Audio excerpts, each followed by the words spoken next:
Hello everyone, কেমন আছো তোমরা সবাই? আশা করি তোমরা সবাই অনেক ভালো আছো, আর আমিও কিন্তু অনেক ভালো আছি। আজকে সকালটা ভেবেছিলাম বাড়ি থেকে শুরু করব, কিন্তু না। তারপর দোকানে আসি, দাদা বললো দোকানে আসার জন্য। আমি, ভাগ্নি, দিদি সবাই মিলে দোকানে আসি। তো ভাবলাম তাই দোকান থেকেই শুরু করি। আজকে ব্লগ ভিডিওটা শুরু করার একটাই কারণ, এই যে দেখতে পাচ্ছ ভাগ্নি, ওর হচ্ছে জন্মদিন। আর ওর জন্মদিন, তাই ভাবলাম একটু সবাই মিলে একটু যে মানে যতটুকু আনন্দ করি সেটা তোমাদের সাথে একটু শেয়ার করি। দেখতেই পাচ্ছ এখানে ভাগ্নি মানে এত দুষ্টু।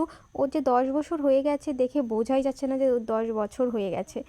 আর তাই দাদা আমাদের বললো রেডি হয়ে যেতে, আমাদেরকে নিয়ে গিয়ে নাকি বাজারে যাবে কেক আর যা যা আনার জন্য সব কিছু নিয়ে আসার জন্য। রেডি হয়ে গেছি আমরা, এদিকে দেখতেই পাচ্ছ। আর বাজারে চলে এসেছি, এসে দেখি এখানে অনেক কেক। তো ভাগ্নিকে বললো যে কোনো একটা কেক নিজের পছন্দ মতো নিতে।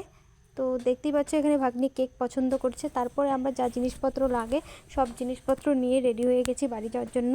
আর আমরা উপরে গিয়েছিলাম, এখন উপর থেকে নিচে নামছি। দাদা এখানে বাইকটা বার করছে, কারণ অনেকটা রাত হয়ে গেছে। তারপরে বাড়িতে গিয়ে অনেক কাজ আছে, সব কিছু রেডি করতে হবে। ওর ভাগ্নির জন্য একটা ড্রেস নিয়ে বাড়ির দিকে রওনা দিয়ে দিয়েছি, আমরা বাইকে আছি। আর এটা হচ্ছে ডাউকমেরি বাজার।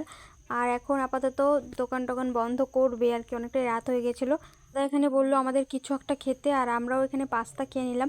পাস্তা খেয়ে বাড়িতে চলে এসেছি, এসে দেখি এখানে রান্না করছে সবাই, মা, জেঠি, দিদি। আর তারপর আমরা ঘর সাজানোর জন্য রেডি করছিলাম। আর এমন মুহূর্তে লাইনটা চলে গেছিলো, একদম পুরো অন্ধকার সব কিছু।